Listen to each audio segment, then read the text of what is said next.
If alcohol numbs, psychedelics expose, that's why one is legal and the other isn't. Indigenous cultures used psychedelics for healing, initiation, and ego death long before modern pharmacology ever named them. Psilocybin works because it disrupts the default mode network, the part of your brain that generates your identity, your anxiety, and your loops. Scientific studies show that psilocybin can create one of the top 5 most meaningful experiences in a person's life. People would compare it to childbirth and marriage. In 1950s and 60s, psychiatrists would use LSD in therapy for alcoholism, depression, and end-of-life anxiety, with success rates modern-day drugs still envy. The most dangerous part of psychedelics isn't the drug, it's taking them in the wrong mindset, wrong setting, or the wrong people. You cannot overdose on classic psychedelics like LSD and psilocybin like you can on alcohol and opioids.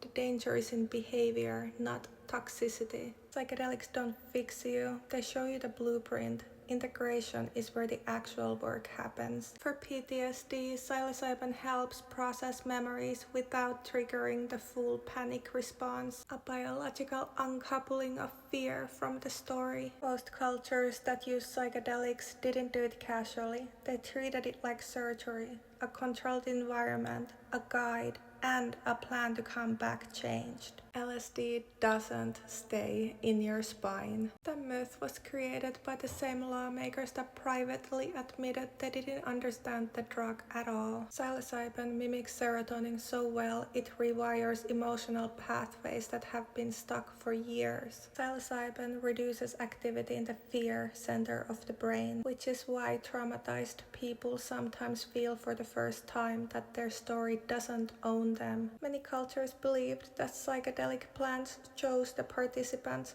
not the other way around. It's a poetic way of saying not everyone is ready to meet themselves. Classic psychedelics are not addictive.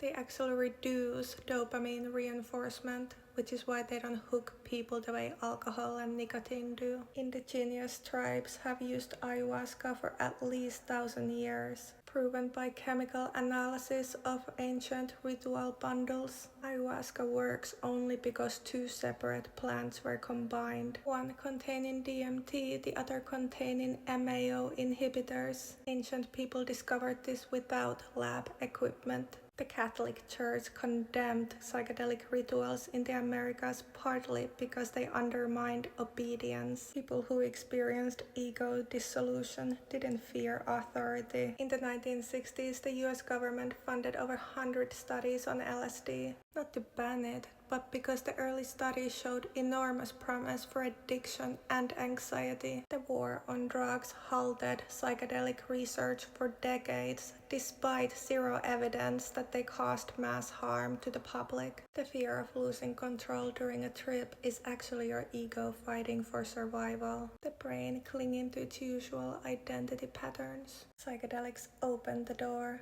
You still have to walk through it.